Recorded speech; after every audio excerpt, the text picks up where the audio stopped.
Okay, good afternoon, everybody. Welcome to another edition of Complete Sports Media's podcast. I'm your host, Darren Campbell. We're coming to you this afternoon. It's a beautiful day in Vancouver, BC here. We're going to do a great wrap-up of the weekend sports, as always, with our great analyst, Jason Cameron, coming to us. He's not wearing a Russian shirt today, it doesn't look like, so we'll welcome him in to chat about a great weekend of sports. This is a guy that's celebrating one of the longest birthdays in the history of man. He's still celebrated this weekend. That's 3 weekends in a row. The guy's still at it. Are you coming to us sober, or are you 3 weeks 3 weeks inebriated and still at it? No, that was the last one. That was the last one. Okay. It was a good time. Friends treated me well. It was fun. It was fun. Nice. Yeah, that's crazy that just kept coming on and on and on. Friends from all over just say, let's celebrate it. It's not like a big numbered one, is it? It's somewhere in the middle of something, right? It's just it just happened that way. It's just the middle. That's all it is. It's just the middle one. But again, it was fun. It was fun. Nice. Well, I had a great weekend too. A lot of fun, especially the NCAA tournament starting to culminate in some champions. I actually watched women's basketball first time in quite a while. The NCAA women's tournament has sort of a little bit upstaged the men in certain regards. This girl, Caitlin Clark, has just been such a media darling, scoring 40 points back-to-back games, getting the first 40-point triple-double in NCAA tournament history, taking her Iowa Hawkeyes farther than she ever had, being able to beat out South Carolina, who was undefeated all season, take them all the way to the final. Their final championship game was yesterday, and LSU were the champs. A lot of controversy there where their star Angel Reese kind of started giving it back to Caitlin Thompson, giving her the "Do you see me now?" and pointing to her ring finger. As the game was culminating, she kept pointing to her ring finger. Yeah, how do you like me now? How do you like me now? And a lot of trash talking that has got a lot of people talking about this tournament, about this game, and about this girl. She got up on the podium after and said, "No apologies. You guys have said I'm too hood, I'm too ghetto, I'm not the girl that you guys want to cheer for and represent, but I'm doing it for all the girls that look like me, that come from places like me, and I'm not apologizing for doing that." And it was pretty crazy. It really has got a ton of media spotlight, more than I ever remember before for the women's tournament. Wow. That, you know what, though? I'm going to say good for her. Yeah. Good for her for standing up for, this is who I am. You don't like it? I don't care. Don't care. Yeah. This is who I am. And I appreciate that. I appreciate the fact that, that's, I guess, in a certain respect, that's her demonstrating her warrior spirit. You know what I mean? So she's not backing down, and she's not being apologetic for her actions. She's being genuine about her actions. I was at first, when I saw it happening on the court, I was a little bit pissed off. I was thinking, like, what is she doing? Come on, just be a humble winner. Just be happy. Iowa had an incredible run, and Caitlin was the player of the tournament, in my opinion. And, she just was really giving it to her. And then I saw that actually Caitlin had done it to other teams earlier in the tournament. And I wasn't aware of that. I hadn't really heard about that part of it. And so I'm like, okay, well, she gave it. She's got to learn how to take it back. And, she didn't like it. Others didn't like it. Then she shouldn't have done the same thing. So I changed my opinion, and I thought all's fair in love and war. And, she gave it back. I think at first people were trying to say that they weren't giving it too bad to Caitlin because she's white, and they were giving it to Angel Reese pretty bad because she's black. And it could be the possibility of that, but Yeah. I didn't know that Caitlin had done that. So yeah, it made me think, okay, Angel, good for you. You guys beat them. You know, she had done that, probably pissed you off when you saw that. So just gave it right back to her. Yeah, all's fair in love and war is what they say. And yeah, well, like I said, good for her and a great win for LSU, obviously. Yeah, first championship. Their coach went there off of very much success in her career. Second year taking over this LSU team, took them to their first title ever. And Angel Reese got the most outstanding player. She got 15 points, 10 rebounds, and 5 assists. And she set a record with 34 double doubles this year. There's only 2 games all season she didn't get a double double. So incredible. 4 of 5 LSU's starters were transfers this year. So they did a really amazing job with their scouting department, started scouring the nation on who they wanted to bring in, and ended up assembling a national championship team. Yeah, that's actually pretty impressive to get the team together like that through the transfer portal system, which obviously definitely works for some universities. Yeah, sure. Yeah, well, we're only hours away from the men's national championship. It'll be the number 4 UConn Huskies against the number 5 San Diego State Aztecs. A lot of people thought UConn would be there through the season. They were number 1, I believe, in the nation earlier in the year. They hit a rough patch where they lost 6 of 8, and so they went down the rankings. They came into the tournament in their bracket number 4 overall. Nobody expected San Diego State to go this far. The Aztecs have really just ridden 5 starting seniors to this championship, have really just upset everybody that they've faced, and it's been a really incredible run. Their defense has been phenomenal, and that buzzer-beating shot by Lamont Butler the other night, wow, that was something to see. One of those moments you'll always remember for a single shining moment in NCAA. And one of the reasons why this tournament is so fun, that it can come down to leaving a guy's hand with 0.6 of a second to go, going through the air, all zeros hit the clock, it goes through the hoop, and they win the right to go to the championship. It was a pretty epic game, pretty incredible game, and one of those, yeah, like I say, a moment that I won't forget. Yeah, the Butler did it. The Butler did it, and I was just amazed. I was amazed with the fact that Florida Atlantic actually had that game. Yeah, they should have. Yeah, and I thought for sure they had that game, but then all of a sudden, San Diego State didn't quit on themselves. They just kept battling, and relying on that defense they relied on throughout the entirety of the tournament. Came up for them big when they needed to stop. They got the stop, and then Lamont Butler did what he did. Said, "I've got this, coach. Don't bother calling no timeout. I've already got the play. It's me. I'm calling me."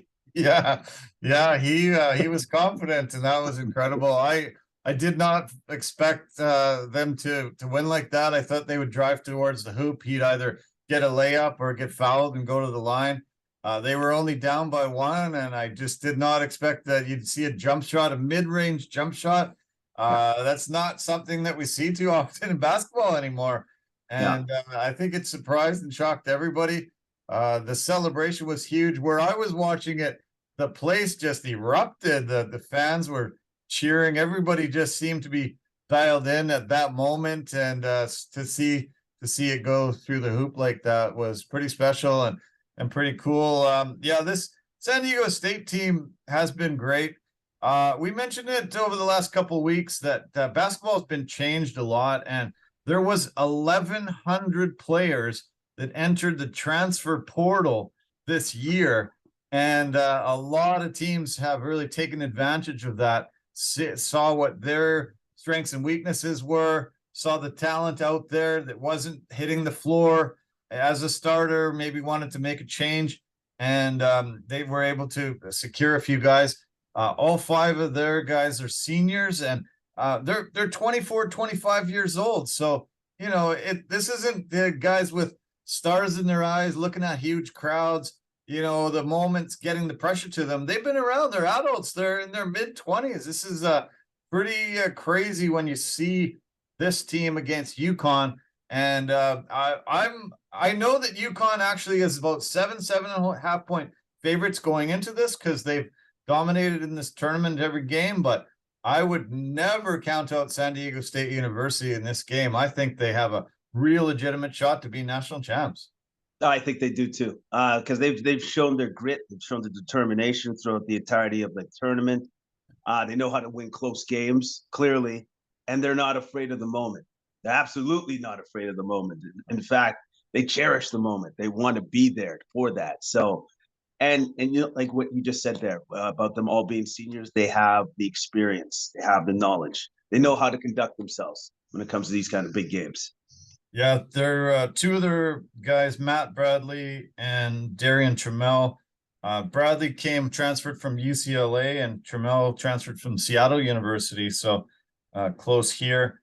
Nathan Mensah, senior, 24 years old, 7'4" wingspan. He's been just so dominant in the defensive end.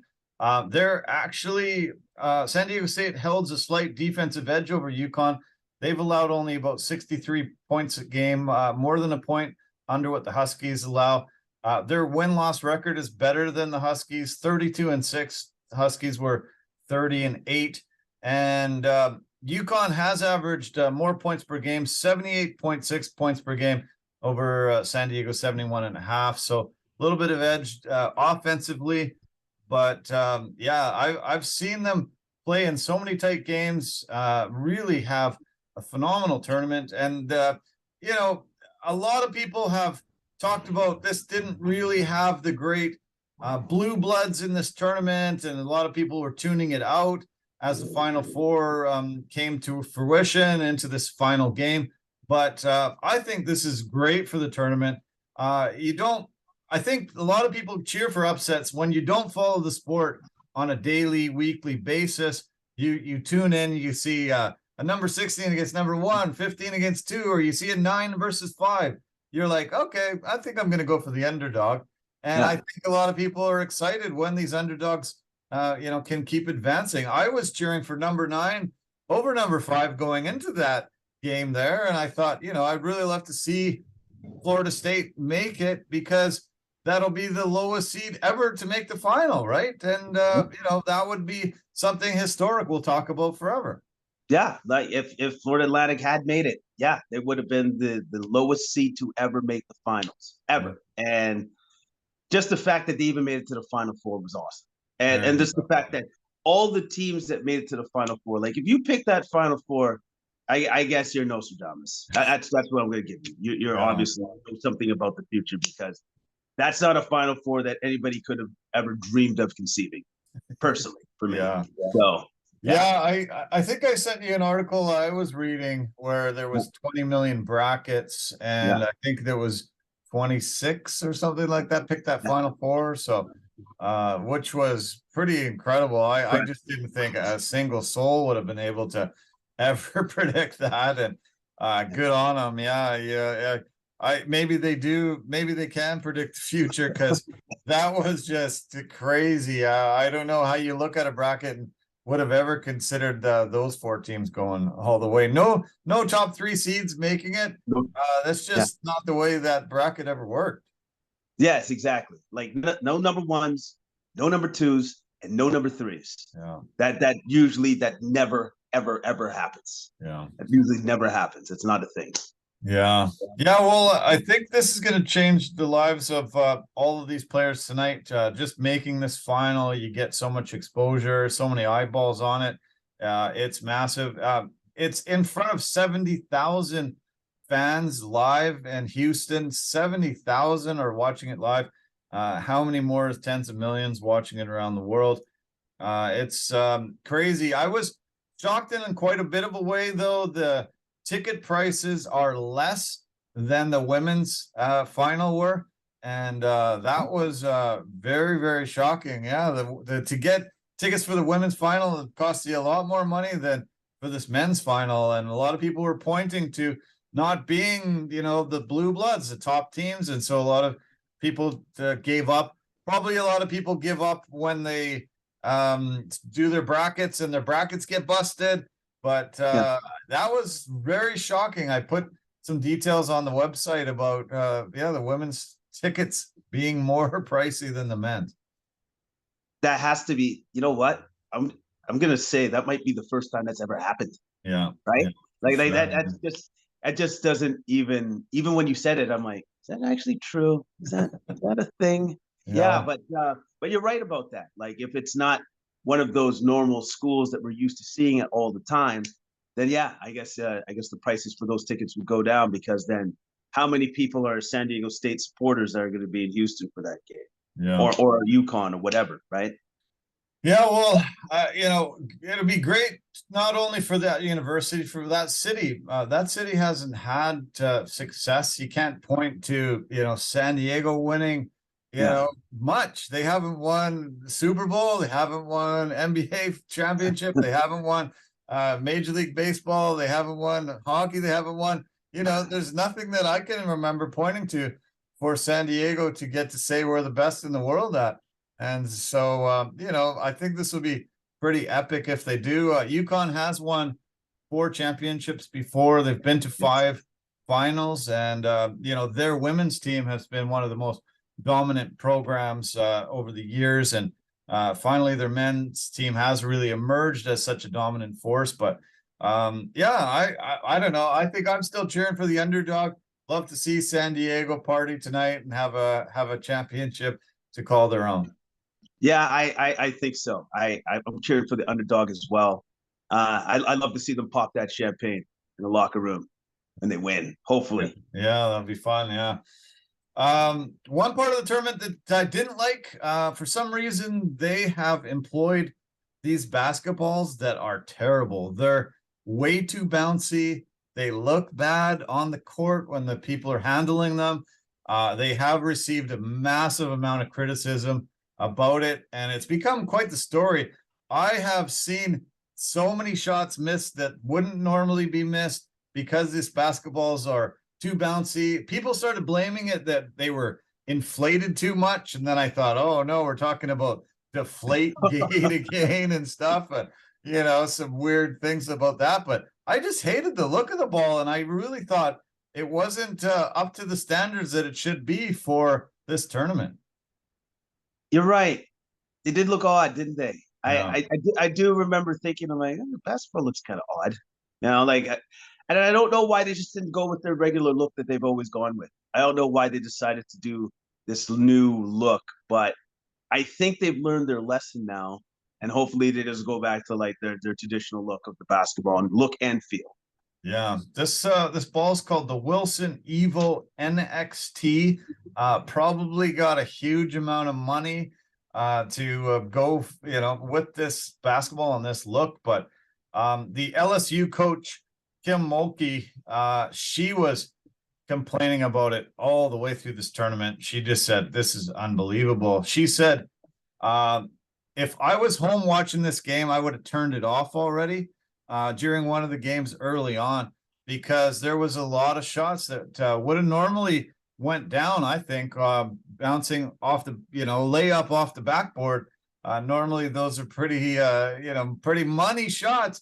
And a lot of them were bouncing off the backboard too hard, too strong. And it was really bad. I was shocked. I was really shocked that they hadn't, made sure that these were going to be legitimate enough to utilize, and they put them into this tournament, and it was a big miss. And I will never buy a Wilson NXT ball. I hope they die. I hope Wilson realizes their mistake here and changes the ball, because those balls should be blown up, shot, buried deep below the surface of the earth and never seen again.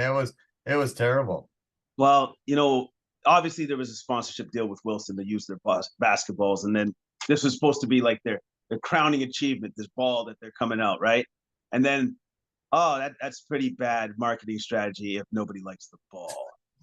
Then that's horrible. That doesn't work out very well for you. So, unfortunately, I think Wilson was going to have to go back to the drawing board, come up with a better ball, because that's not it. Yeah, that's not so. Yeah.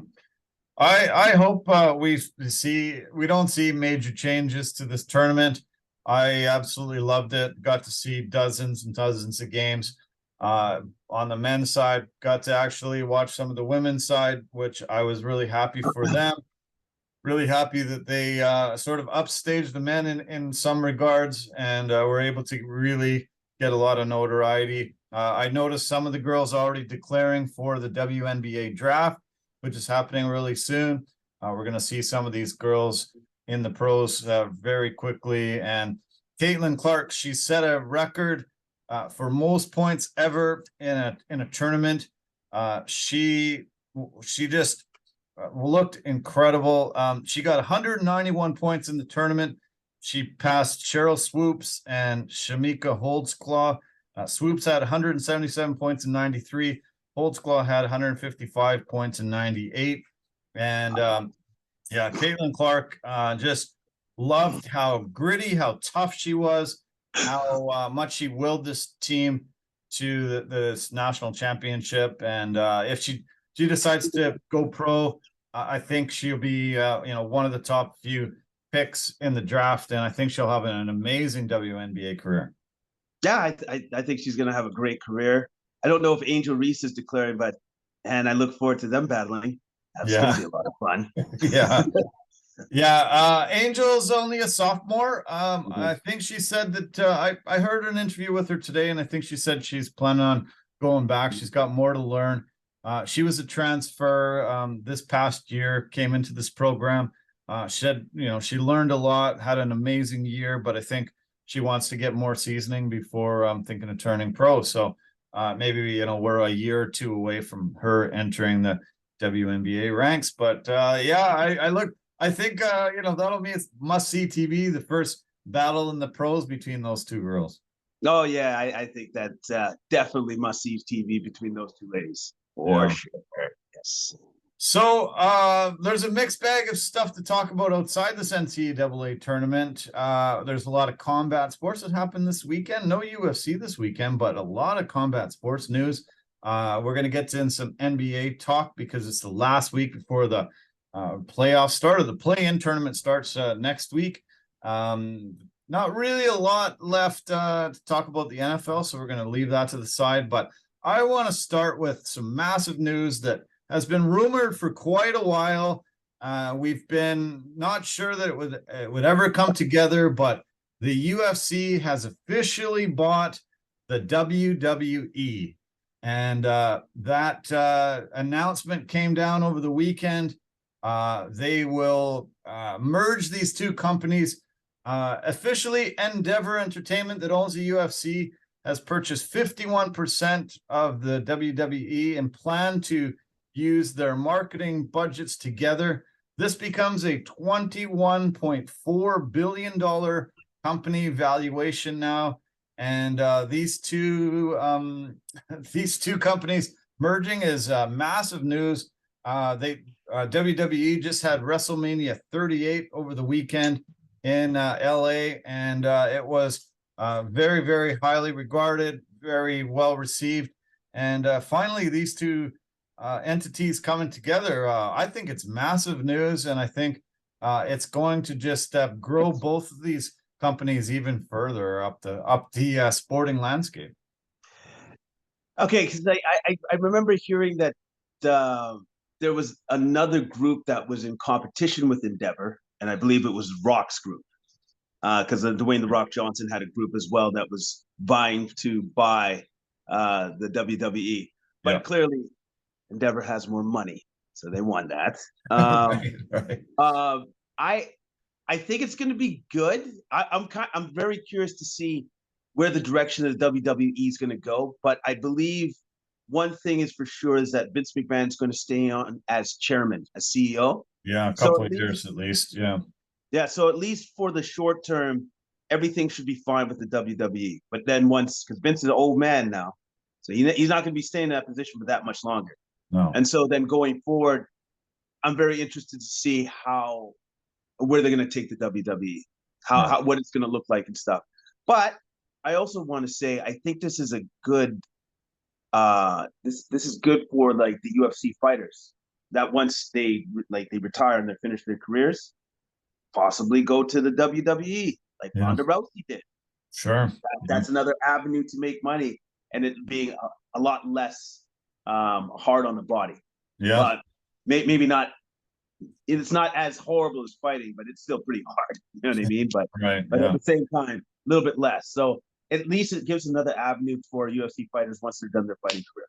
Yeah, that's a really brilliant idea, because a lot of times we've seen people leave the UFC and then they go to secondary promotions. They turn to boxing. They turn to different types of fighting and combat. But yeah, this might be a no-brainer. I can see a lot of cross promotions, and see some of these WWE fighters get into MMA a lot more, like we saw with Brock Lesnar and CM Punk to a small degree and stuff like that as well.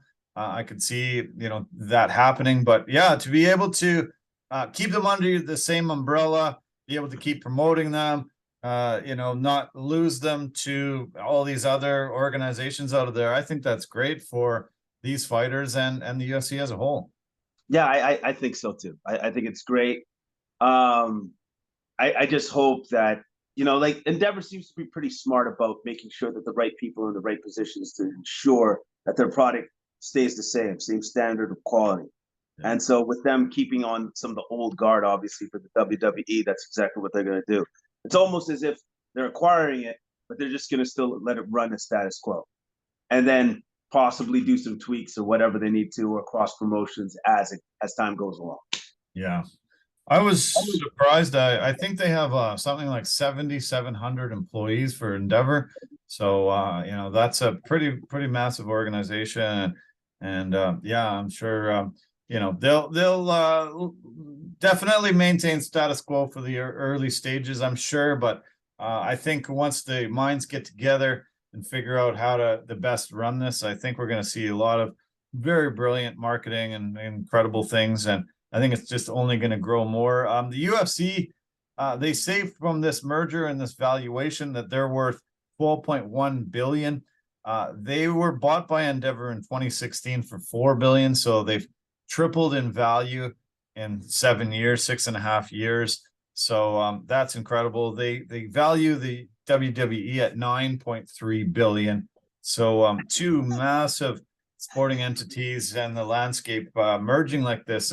Huge news, and I think this is only going to be great for both organizations, and I think it's good. I don't want the UFC to become like WWE with too much blowhards getting on the mic and a lot of craziness. But I think the WWE has been phenomenal at promoting themselves and doing things to keep themselves in the spotlight and the sporting landscape. Ever since Vince McMahon's there, Vince stepped away for a little bit. He's back. I think he signed a 2-year agreement that he would be there for 2 years to sort of help a proper transition go on for somebody else. And I'm really looking forward to seeing who's the next guy to step into that role and really take the WWE to new heights.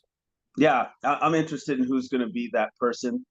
I'm interested in maybe it's still going to be possibly Triple H, who has been angling for that position for a very, very, very long time. So it still could be him.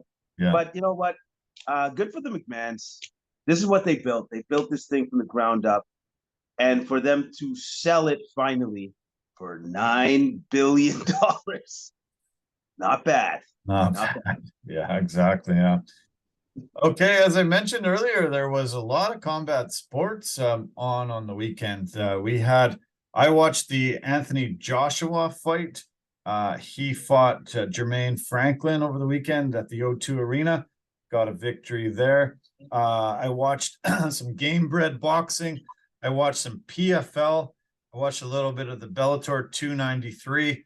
Man, just so many organizations with combat sports going on. Where would you like to start with? Would you do you want to talk some boxing or do you want to talk some MMA? You know what? Let's go with the boxing first. Let's start there. Okay. So Anthony Joshua has hit a bit of a rough patch in his career before this match. He fought American Jermaine Franklin, got a unanimous decision, 117, 111 on two judges' scorecards, 118, 111 on the other. I watched the entire fight, really dominated, really utilized a great uppercut that had Franklin in trouble on a few occasions, but it was fairly obvious who was going to come out of this as a winner. It wasn't really that exciting, and I don't think a ton of people tuned in to it. They're really wanting to see something a lot bigger for Joshua, and immediately there was talk about Tyson Fury. I don't know how many times you and I have talked about Tyson Fury on this, but it's always like, okay, this is who he's fighting next. This is who he's fighting next. This is who he's fighting next. And, I think I've had to say 6 different names in the past few months on who he's fighting next. But supposedly, that's the fight they want to make at the O2 Arena or in Wembley Stadium in the UK, having a huge, massive crowd and have the two Titans there from England fight. I guess I kind of hope that that's his next opponent. That's who he fights next. I don't see anything else moving the needle that much for Joshua at this point. Yeah, definitely for Joshua. That's the fight for him. That would be the biggest fight for him, clearly. Yeah. I know for Fury, there was a possibility of him fighting Usyk, but I think those talks have broken down, unfortunately. Yeah. Because let's be honest, out of the heavyweight division, there's only 4 guys that are of interest. It's Usyk, it's Joshua, it's Fury, and it's Deontay Wilder. Yeah, that's it. That's your landscape. I haven't really heard of any other up and coming heavyweights that are of that distinction, of that celebrityhood that can come up there. Oh wait, we're talking about don't forget our WWE champion that left the UFC. I mean, UFC champion that left the UFC and wants to get a shot at it, right? That's what I was going to say. I forgot one guy, Ngannou. And then he's a wild card in all this, right? And then if they want to just make money, well, okay, Ngannou's not a boxer, but you want to talk about making some money? Well, fight that guy. Yeah, that'll make some money. Yeah, I think that will probably move the needle the most. I think there's so many UFC fans around the world now. They're starting to surpass the fans of boxing in North America and other countries, and this is, you can say you're the baddest man on the planet. They always do say that when a big guy becomes a heavyweight champion, but when you're the baddest man on both sports, it moves the needle. We saw it happen with McGregor and Mayweather. This would be even bigger because you've got, the heavyweight guys, and they are always the one that garner huge interest when it's a really, really big fight. Yeah, of course, because just look at the size of them. Like you look at these guys and they're just they're titans, they're monsters, right? Yeah. And then if any of those guys connect, it doesn't matter. One solid shot, that's about all it can take. Yeah, it really is.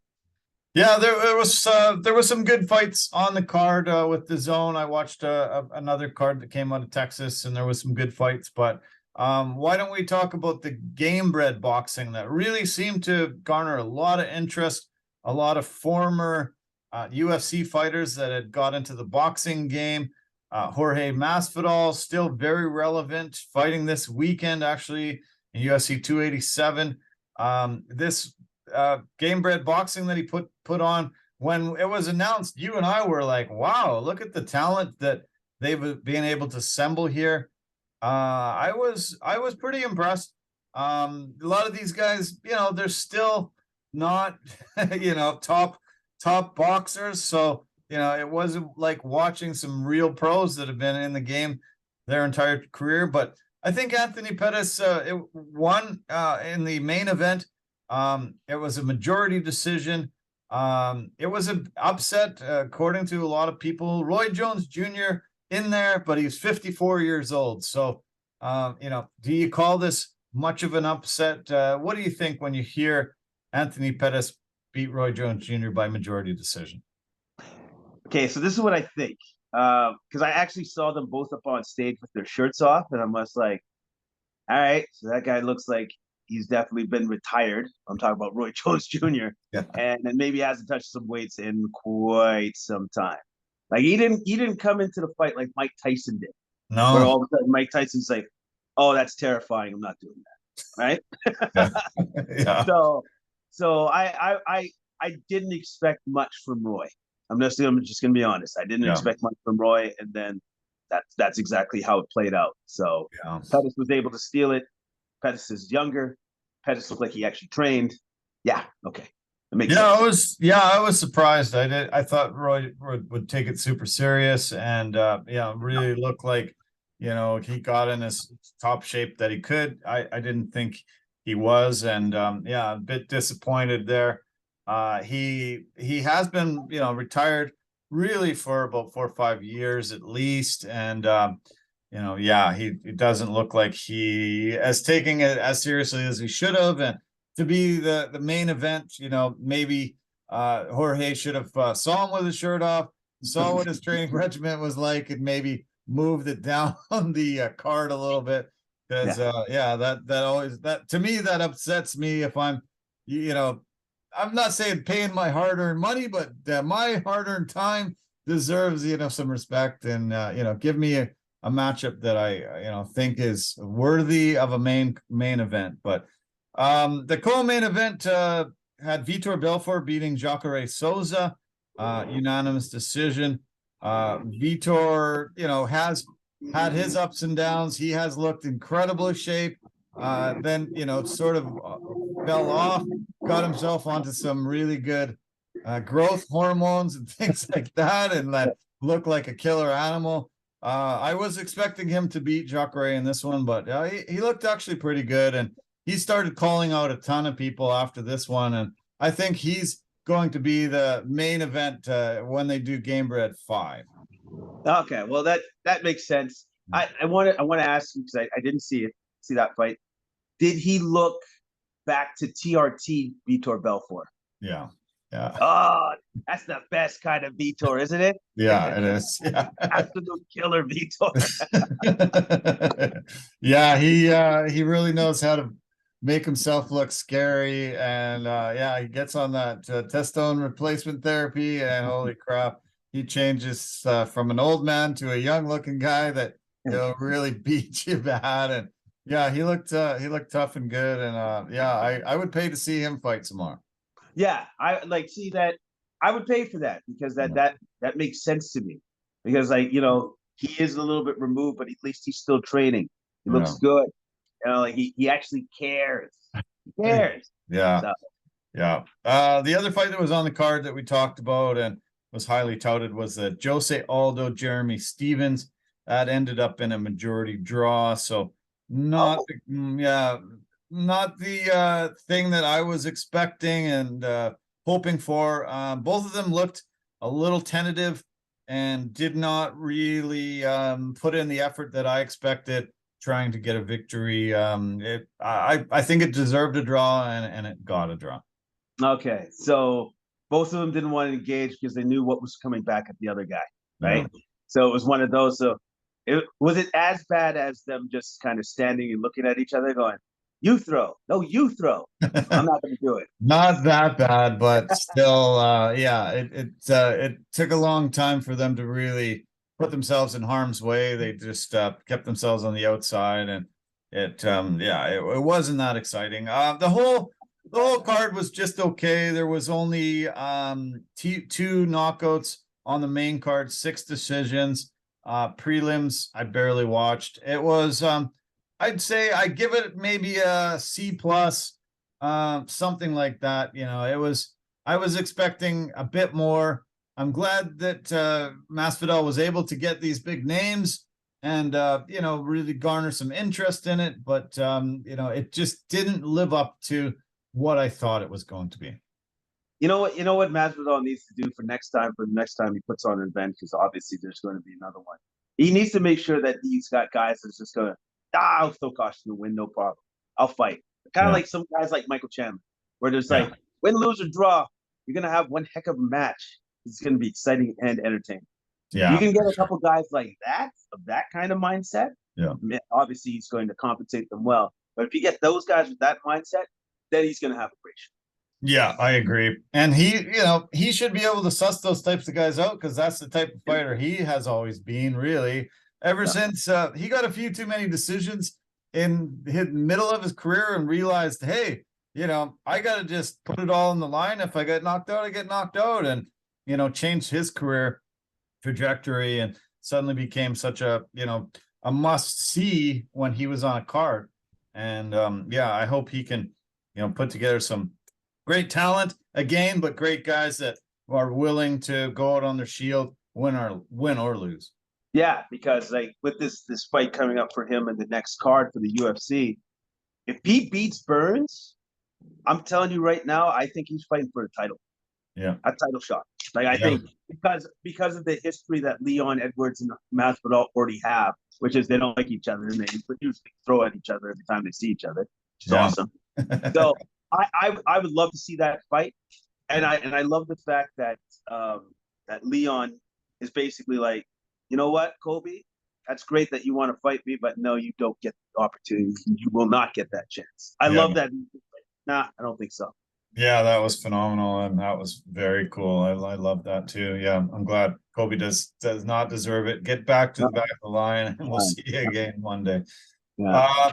Okay, let's turn to the MMA side of things. As I mentioned, PFL had their opening weekend this weekend for this season. All their weight classes there'll be a $1 million winner at the end of this tournament. They started out with the first card of the season this year. They do have some pay-per-views where there are fights that will not be in the tournament, but this was the start of the tournament. The main event, I was pretty excited for. I was a little bit excited for this card because there were some UFC guys that I have followed over their career and thought, wow, okay, we've got some pretty decent talent. And I thought PFL might be able to start chipping away at some of the UFC guys because of that $1 million carrot at the end of the season. And, you're not getting that when you're sort of a mid-level guy in the UFC. So guys that fought for the title were on this card. Marlon Moraes was in the main event. Co-main event had Thiago Santos fighting. The fight right before that had Krzysztof Jotko. So, I was like, all right, well, yeah, 3 guys that have been in the UFC wars, have fought top level talent and had pretty decent careers. I was kind of surprised, though, that the main event had Marlon Moraes in it with fighting Brendan Loughnane. Brendan Loughnane has been a PFL guy for the last few seasons. Moraes comes in on a 5-fight losing streak into this fight. So do you deserve a main event shot when you've lost 5 in a row coming in? I don't think so. And unfortunately, this is 6 losses in a row as he got knocked out by leg kicks. Loughnane's leg kicks were damaging him really bad in the first round. He finally landed one about a minute into the second round that fell Moraes, and that was it. The referee came in and stopped it. He could not continue. It was a pretty brutal display of leg kicks, but 6 losses in a row, 5 losses in a row. I'm not putting a guy in a main event. Are you, if you're the promoter? All I could say is Marlon Moraes' agent must be fantastic to have talked the promoters into saying, no, he's a main eventer. Like, look at his career in the UFC. It's like, but he's lost 5 straight. When was the last time he won? How many years ago was that? You know what I mean? Like, it's like, no, he clearly doesn't have it anymore. But I will say this, for any fighter to knock a man out with leg kicks, impressive. That man's an animal. That's a total beast move, man. Yeah. If you can TKO a person with leg kicks, that's amazing. Wow. Yeah, he was battering his front leg, and within the first couple shots, you were like, "Oh, he can't put any pressure on that front leg." He was trying to switch stances, trying to get some takedowns, trying to do anything he could to get out of that, but no, it was impossible. And I was really shocked when I really looked into Moraes and thought, wow, it's weird that he went into the PFL, lost his first one, got knocked out, and then, was able to fight, for the main event in their following fight. He got a win, he got some big wins in the UFC. He beat Aljamain Sterling, who's the champion. He beat Jose Aldo. He has beat from pretty decent guys, a Sun Sao, but he went on a losing streak. His last win was December 14th, 2019. So we're about 3.5 years. He lost to Sanhagen Font, Devashvili, Son Yudong, and then Shaman Morais when he went into the PFL.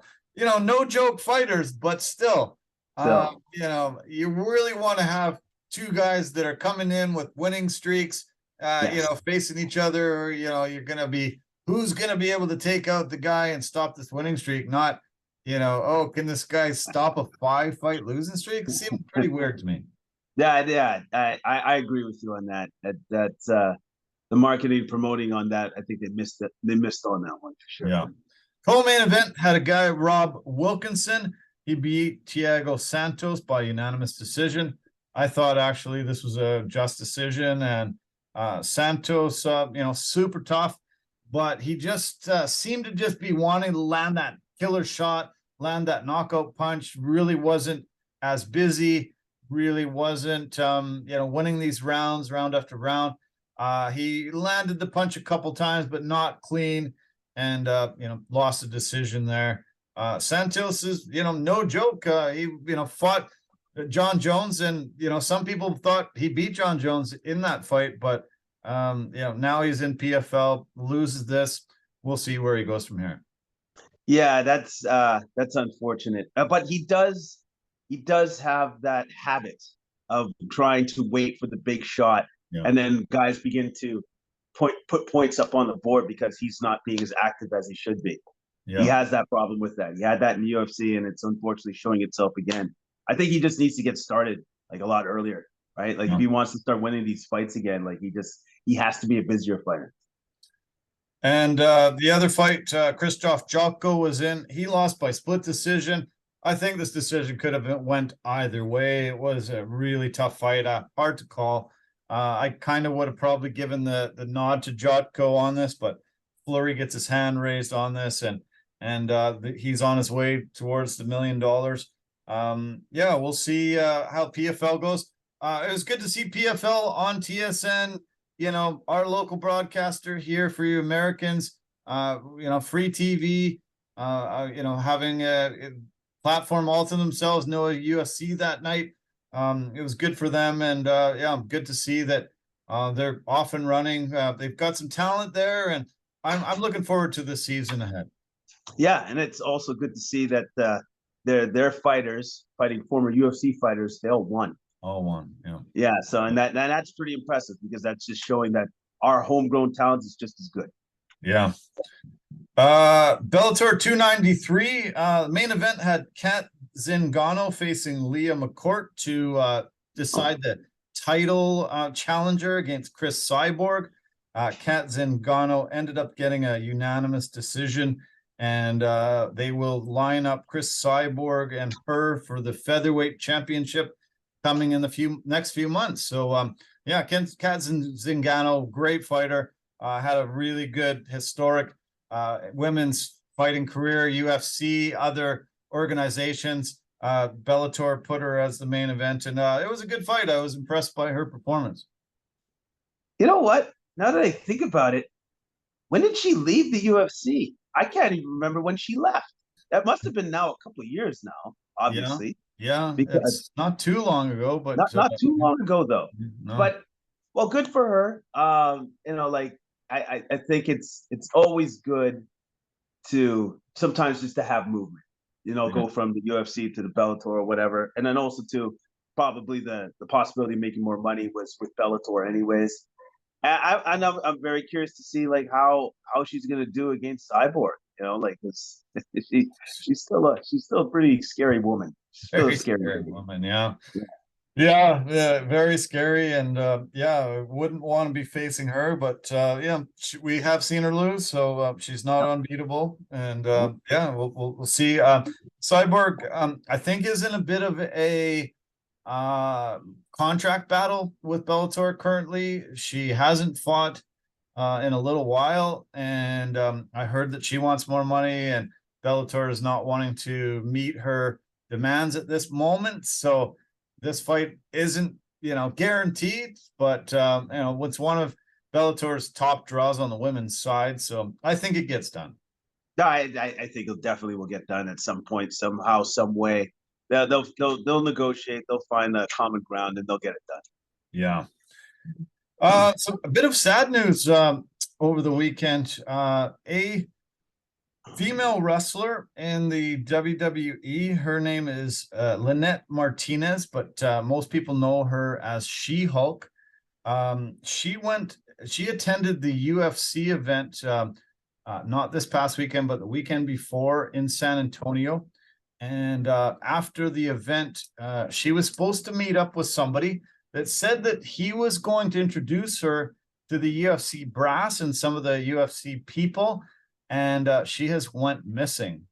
She is a mother of 3, and nobody has seen her since March the 24th after this UFC event, and everyone is concerned. They put out missing person alerts and has asked for anybody that has any idea of her whereabouts, or seen her, or know any information to contact them. This is pretty scary news that somebody possibly asked her to meet with them to help her career, and maybe has she's met with some foul play. I'm not sure, but yeah, pretty scary news to come out of the UFC WWE world, that they were trying to sort of mesh that they just did over the weekend. But yeah, she's gone missing, coming up a couple weeks now. This is pretty scary news.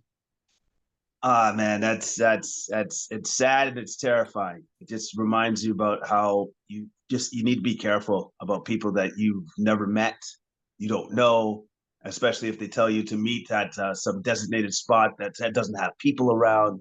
You Yeah. have to just be aware. You have to be very aware these things can happen. I hope she gets found. I hope she's safe and sound. But since it's been a couple of weeks, that's not good. No, not good at all. Yeah. And yeah, the mother of 3. So her family is very, very, very concerned. And yeah, fingers crossed. Yeah, we find out, this has a happy ending, and she gets found and returned back to her friends and family. Okay. Let's transition to the NBA.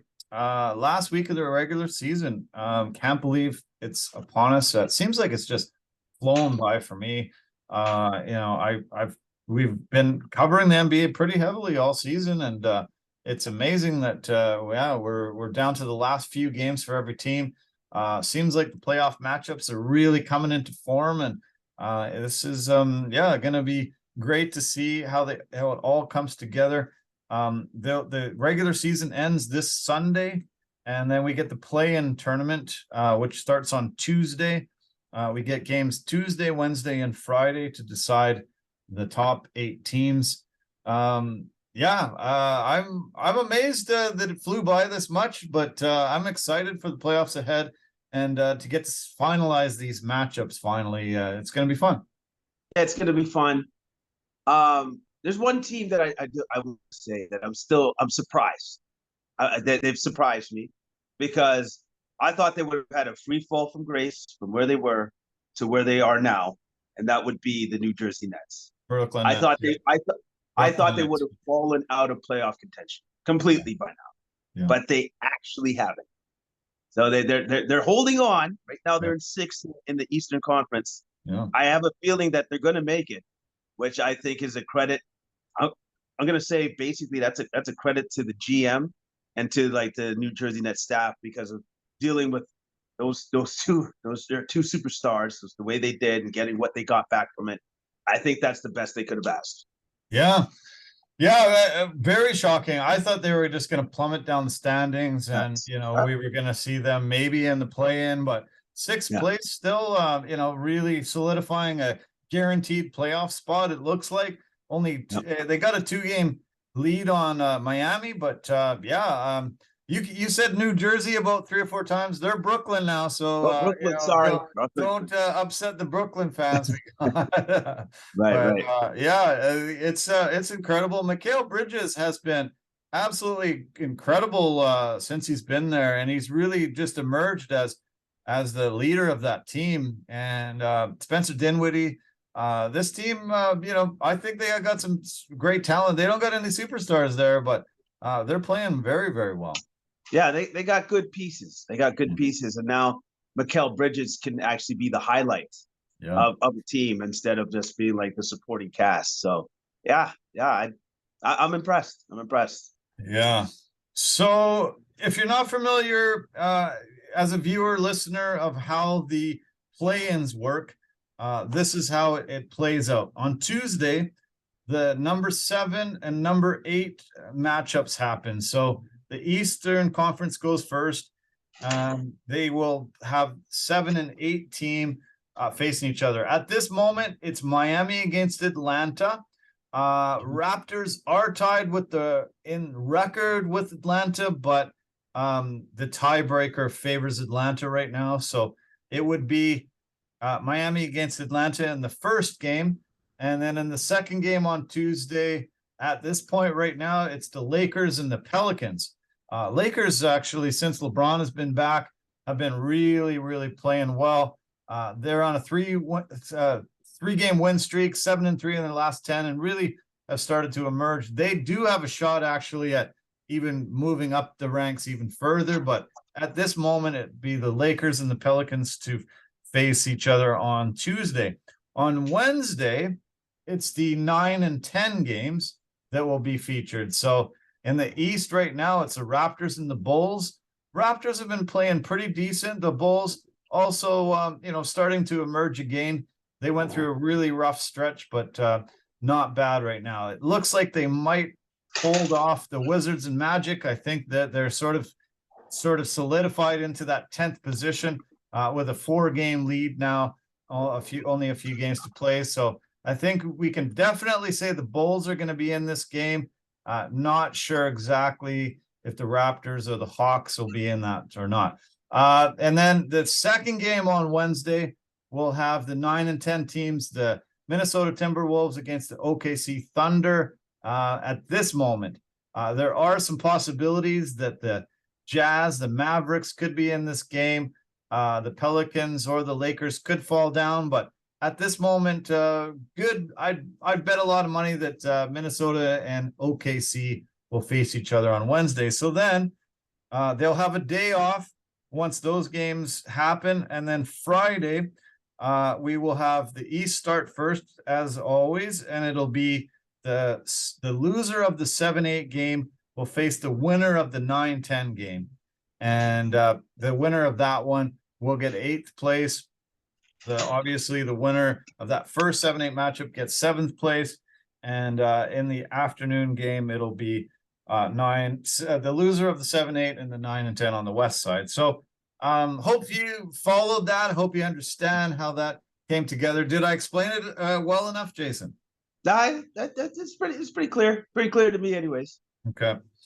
But then 7 and 8, this is what happens. You get seventh place. You will face the Boston Celtics.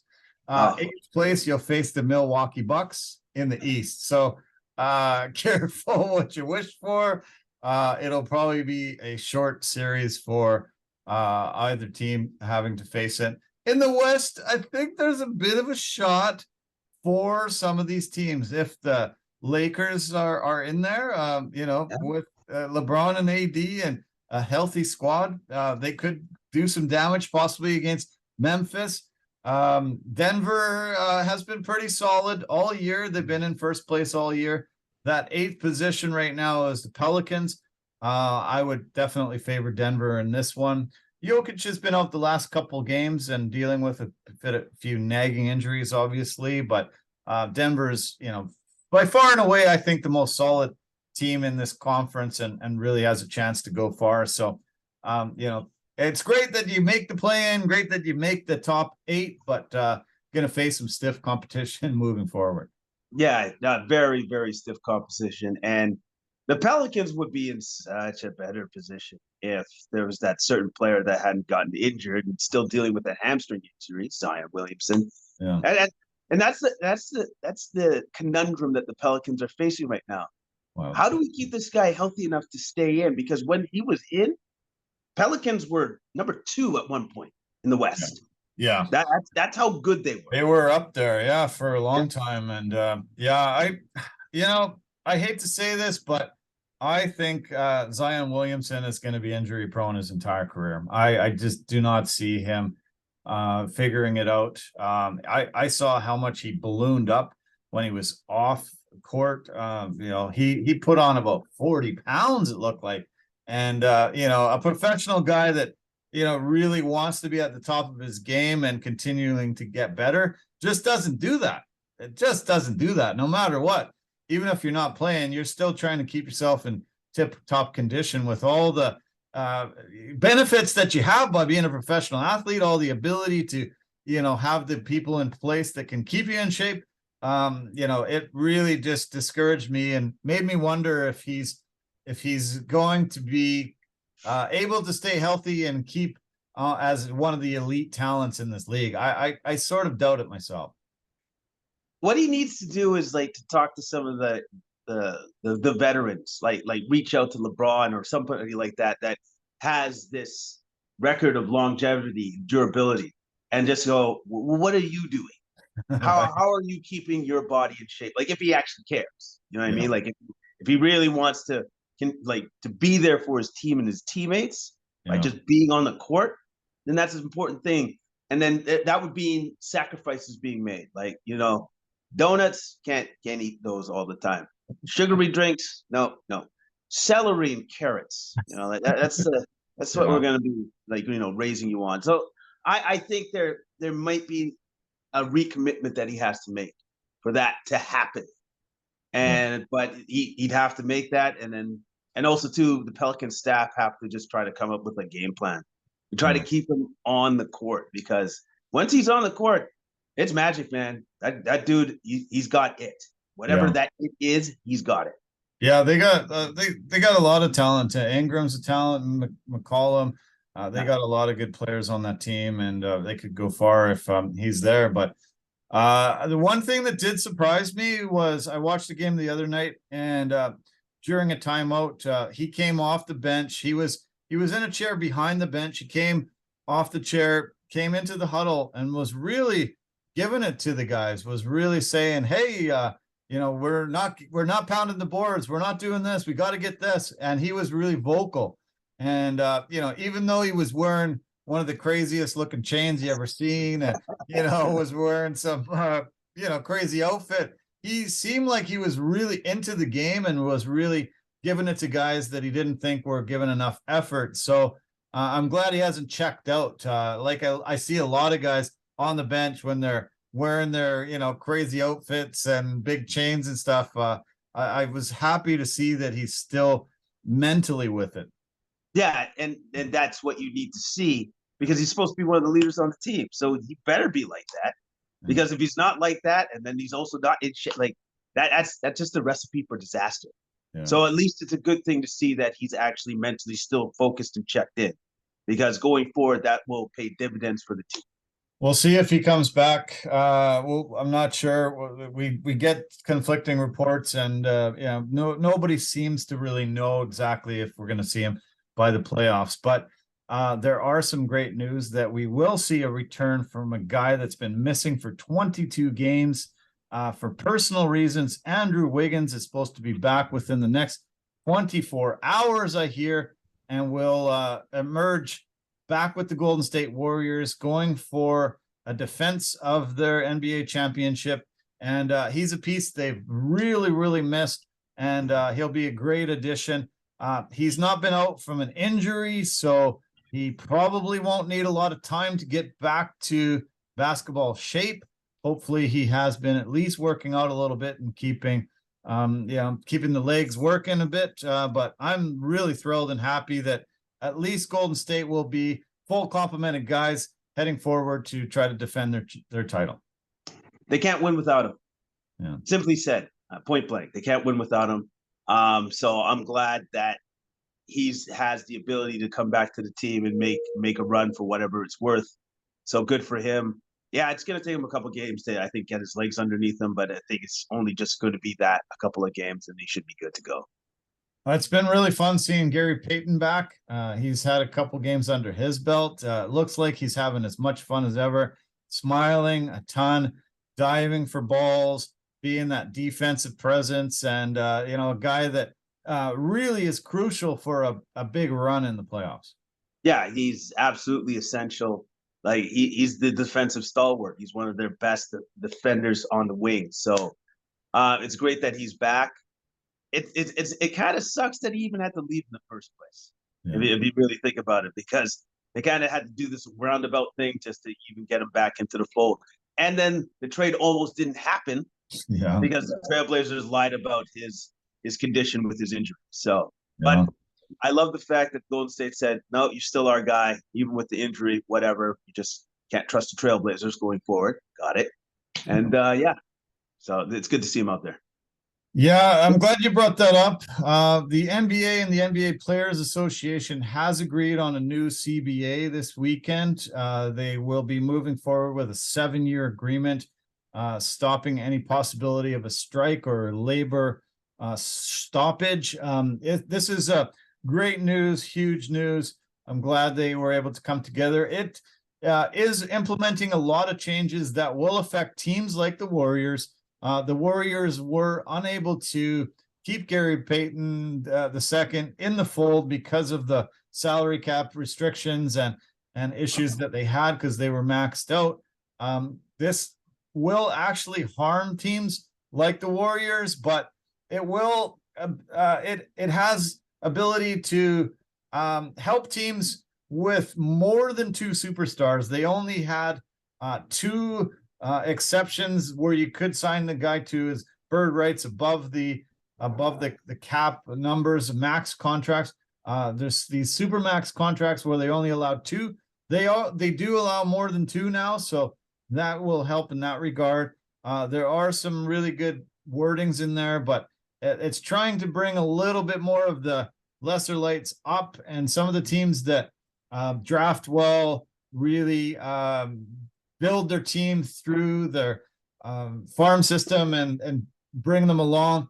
I think it'll reward a lot of teams, maybe like OKC, who's been doing it like that, and enable them to keep guys like Shai Gilgeous-Alexander and things like that. But I was just thrilled and so happy to hear that there won't be any labor strife for at least 7 more years.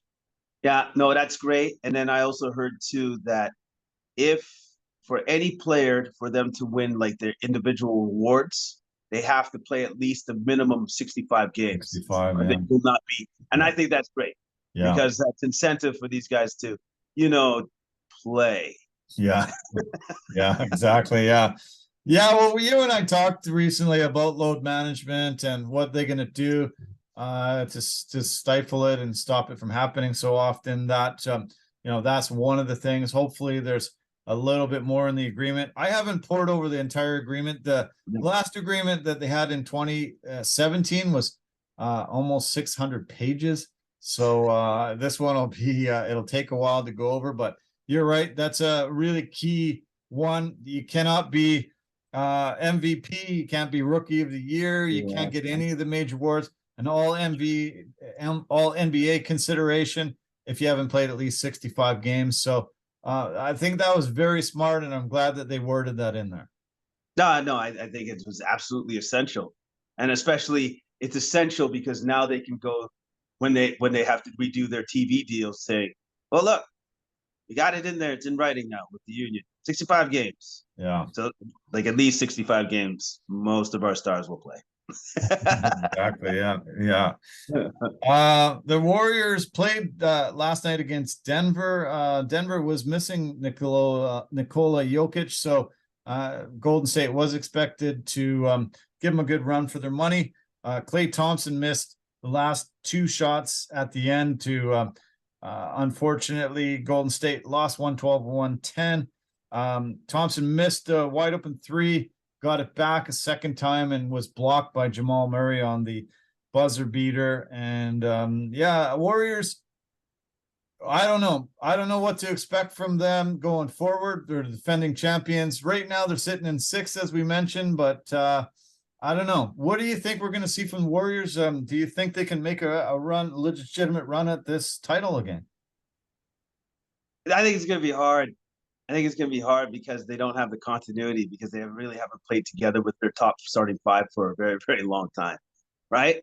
Right. But if any team can kind of catch fire and just figure it out on the fly, it's going to be the Warriors. Yeah. So I don't know. I think it's going to be a really hard uphill battle to try to make it even to the Western Conference Finals or anything like that, because you still got the Phoenix Suns, and pretty much I think right now the highest scoring duo with Durant and Booker. I think Durant's averaging like 26 points and Booker's averaging 32. And by the way, Booker's like loving the fact that since KD is here, I don't get the best defenders all the time. Yeah. I just get to roll around and just do whatever I want to do, and then he has to deal with all that stuff. So that's great. Yeah, good for him. Yeah, must be nice for Book. Yeah. Yeah. So the Warriors were in fifth, and that would have meant they played the Suns right off the hop. As it sits right now, Warriors play the Kings, and if they do fall even one further back, they would play the Grizzlies. Do you think? I think the Suns matchup sort of favors the Suns, but what about the Grizzlies or Kings against Warriors? Who would you favor in those two matchups? Warriors and Grizzlies would be fun because those teams don't like each other. They have beef. Yeah. Because the Grizzlies are the upstart punk team that likes to pump themselves up over what Draymond Green says, over nothing. It's, we actually have rings, you have earned nothing. So there's that. Yeah. But I actually think the more favorable of the two would be the Kings. And the reason why I say that is that it'd just be a good old shootout, because the Kings are, I think, still bottom of the league in defense, and the Warriors aren't very great at that either. So it would be a shootout, and I think that would be their best chance of going forward. Yeah, I agree I agree with you quite a bit. Especially, I think the Kings just don't have the playoff experience as well. I think with the Warriors winning 4 championships in 8 years and having a lot of long battles, I think I would favor the Warriors in that matchup. That Grizzlies one would be great, but that means that the Warriors would have to go into that play-in scenario and have to win 1 or 2 games. I know they'd have to win 1 game, I guess, to be that 7th seed. So but the Grizzlies matchup, it has really developed, I guess, into something where you can call it a bit of a rivalry, just because Dylan Brooks and Draymond Green have been fighting a lot, and these teams do not like each other. There's been some animosity, and it seems to, when you talk about a series, when there is some hate, animosity, it seems to really amp it up and make a lot more people pay attention. No, obviously, because like their competitive juices are going haywire, because they hate each other, and obviously they want to beat the other team badly. So that's why that particular matchup could be very, very good. But I think for the Warriors, I think the better matchup is definitely Kings. Yeah. Some matchups that really look like they're going to happen, because we don't know who the Bucks will play, who the Celtics will play at this moment, but it really looks like the Sixers play the Nets. Looking forward to that one. Should be a lot of fun. And then the Cavs and the Knicks will play against each other in the East. I keep hearing a lot of talk about how the Knicks almost had the Cavs top guy Mitchell, and so that will be really tough for them if they didn't get him in a trade scenario and he knocks them out in that first round. It'll be tough to swallow, but I look forward to both those matchups. I think they'll be really fun to watch. Yeah, and also too, come on, man, if you're a Knicks fan, so what, you think you really lost out think that Jalen Brunson guy is pretty good. You know, I think he's done actually awesome for the Knicks, and especially with Josh Hart. It's Josh Hart coming over from the Trailblazers as well. I love that matchup. I hope that those two teams stay exactly in positions they are in right now, because that's a playoff series I really want to watch, because those teams, I think that's just a great matchup between those two teams. Like, yeah, I really want to watch that series. Yeah, me too. Yeah. And then turning to the West, we're not sure about Denver and Memphis being those top 2 seeds, but we're starting to get sure of the other matchups. Kings, Warriors, and then Phoenix, LA. What do you think about Phoenix, LA? Does LA have a chance against Phoenix now that Phoenix has been able to get KD into the fold? I hope Anthony Davis doesn't get injured. Because if that happens, then this is this. I mean, in the Clippers. I didn't say. Sorry. Yeah. Okay, with the Clippers. Yeah. I think it's good. It has the possibility to be a really good series. It's just as long as Kawhi and Paul George are playing at their best, and I believe they're playing really well right now. They keep that up. That could be a very, very good series, because you got Booker and Durant on one side and Kawhi and George on the other. That sounds solid to me, man. I would still give the advantage to the Suns because of KD. Yeah. Falling down as we look down the bottom of the standings, it looks like Dallas is in severe trouble to make the play-in. They are only 4-11 this season when Luka and Kyrie both play. They had a big loss to the Hawks last night, 132-130. Luka seems mad all the time, disinterested, getting pissed off at his teammates, really letting the frustrations get to him. And I think this team is a train wreck that they might make this play-in, but it doesn't look like they will. I don't think they make the plan. I don't think they make the plan. I don't think the team is connected right now. Kind of odd when Kyrie joins the team, how that kind of happens.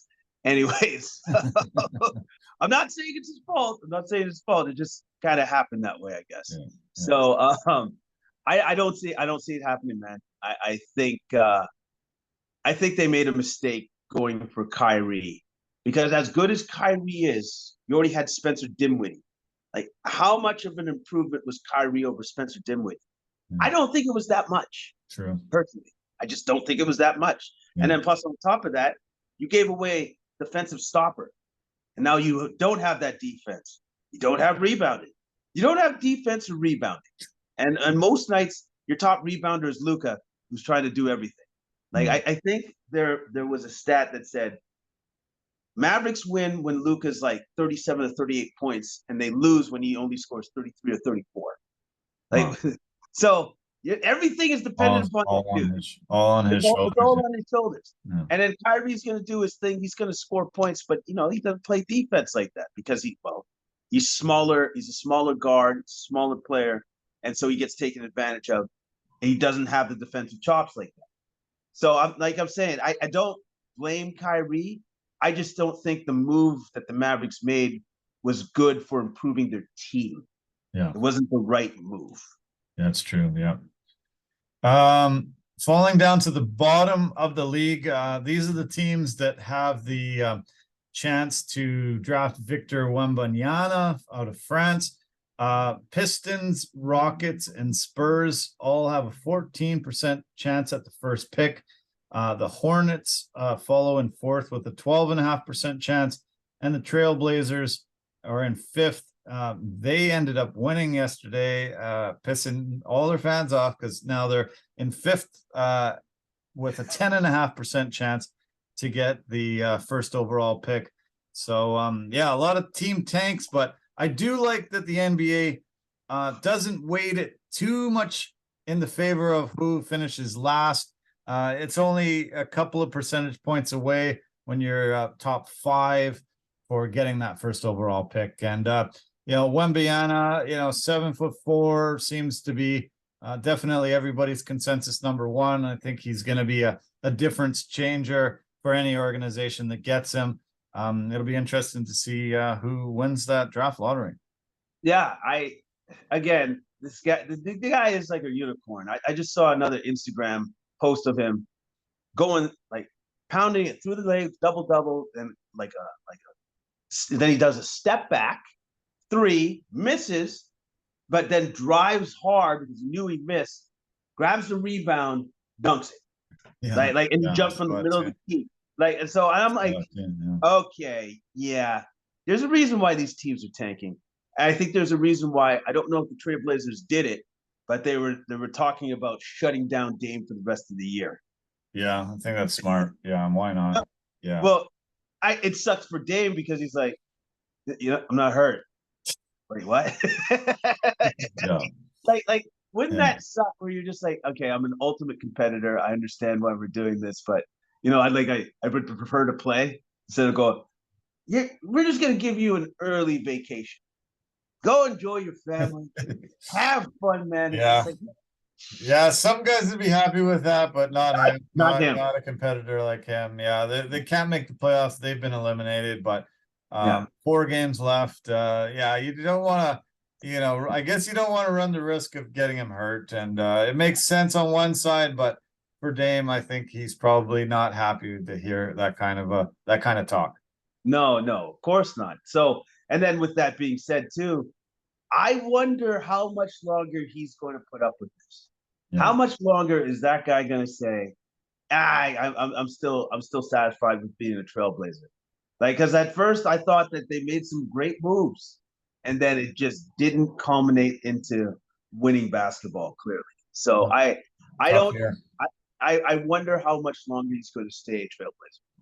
Yeah, me too. Yeah, I thought this was a year to sort of make it or break it, but we'll see what happens in the off season. Okay, before we leave the NBA, one final thing. MVP, you got to vote. Who are you voting for this season's MVP in the NBA? Okay, so I think it's a 3-horse race. I think it's between Giannis Antetokounmpo, Joel Embiid, and Nikola Jokic. And my only question is, I think I would give it to Joel Embiid, but I don't know how many games he's played. That would be my only question mark, as I know they've all actually missed like significant amount of time. I think Nikola being the least out of the 3. Yeah. But with Joel Embiid, I would pick him, but my question would be, I don't know how many games he's played. Okay. Don't know that. Okay. I think my pick's Giannis. I think he's on the best team. Career numbers with points, has just been, super dominant, and Milwaukee's been top team most of the year. Eastern Conference is a tougher conference, and he's putting up numbers that he never has, and he's a guy that I think is the best player in the league right now. Kind of hard to argue with that because he's been at the upper echelon or at the top for the last 3 to 4 years, and he just keeps doing it, and he's extremely durable.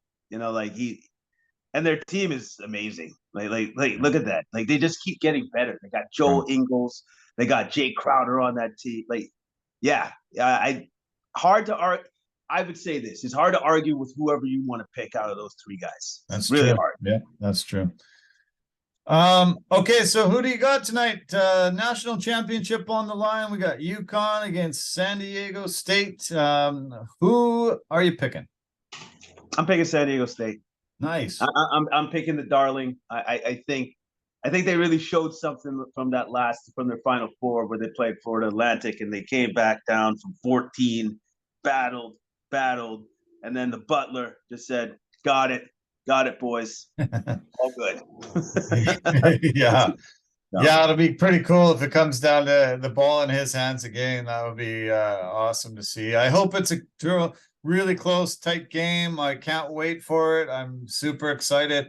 Culmination of my favorite NCAA tournament as ever. Most Marches I'm working, so I don't get to see as much of the tournament as this one, and I'm a little biased because I saw so many games, but what a hell of a tournament. And this will be a great way to finish it if it's an upset and a really close, tight game. What I really want to see is a really close, tight game. I do not want to see a blowout. I think the tournament deserves a lot better than that. So I just hope it's a close game. Tight, close, extremely competitive. That's what I want to see. Me too. Yeah, exactly. Yeah. Okay, well, enjoy it. Enjoy your afternoon. We're getting out of here nice and early, so you got lots of time to get yourself ready. Yeah, get a lot of snacks, get a lot of drinks, and a lot of things ready, and enjoy the game tonight. I'll text you when San Diego State raises the trophy, and yeah, we'll get to celebrate a little bit like that. All right, I look forward to it, and you enjoy the game as well, man. Thanks. All right. Okay, have a great week, man. We'll talk soon. Cheers. Talk soon. Cheers. Okay, bye for now.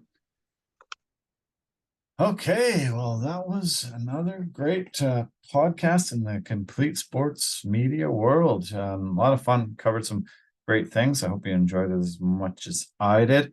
Tons of combat sports to talk about. Great to talk about some NCAA basketball as it's coming to an end. Some NBA heading off.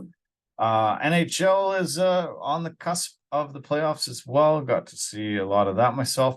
And F1 from Australia, Melbourne.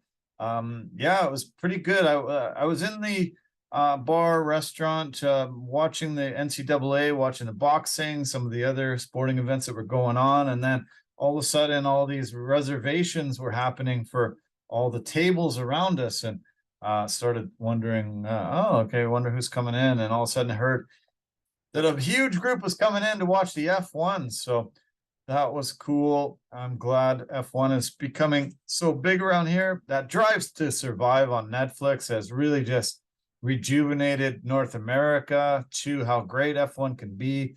It was a phenomenal race on the weekend. Really weird how they had a couple of stops, and everybody got out of their car, one lap to go, and they had to restart it a couple of times with a full complete stop to the race, and a few crazy crashes near the end. But great to see a battle between Lewis Hamilton and Max Verstappen again. See Fernando Alonso up there, to see those three former championship driving winners. That hasn't happened in many years, to see three guys that have won F1 world championships to be all on the podium in Australia there. I chatted briefly with my sister via text, and she said that they could hear the F1 cars from their house, and my brother-in-law and my nephew were watching the coverage and said they enjoyed hearing the cars down the road from them, as well as on TV as they're watching the live coverage. Really cool. Wish I could have been there. Got to put it back on my bucket list to see. I've seen some F1 live, but to see it in Melbourne would be fantastic.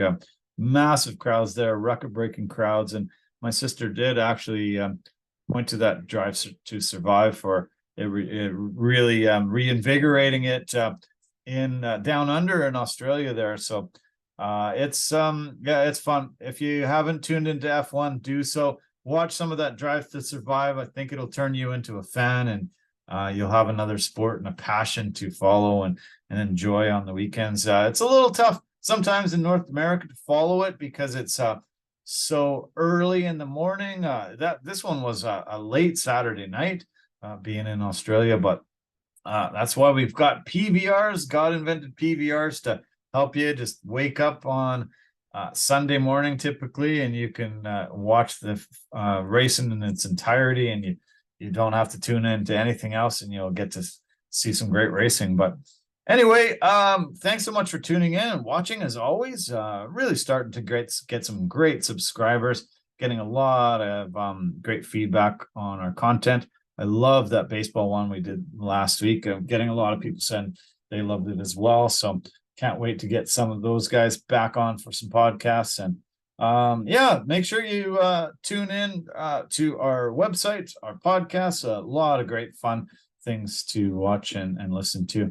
I want to thank our partners and sponsors. I want to start with Anchor.fm, the easiest place to make a podcast. really phenomenal at posting on multiple podcast platforms for us. So if you want to do what we do here, just go to anchor.fm and follow them. They are the best. Verbero, the hockey equipment and apparel company, an industry leader in technology, performance, and value. And the V350 stick is a must-have for any hockey player in your family or friends. Pampas and Possibilities, really amazing at designing beautiful West Coast things for your home to spruce it up, make it look great, and impress your neighbors, impress your family and your friends. And also Forever Living, the aloe vera company for health and beauty products. And very, very great products. Recommend them a ton. And you can purchase them for discounted rates on our website. So go to completesportsmedia.com and there they'll be. As I said, yeah, thanks for tuning in. Really appreciate your support and look forward to seeing you very soon. Take care of yourself. Thanks so much. Love you lots. Bye for now.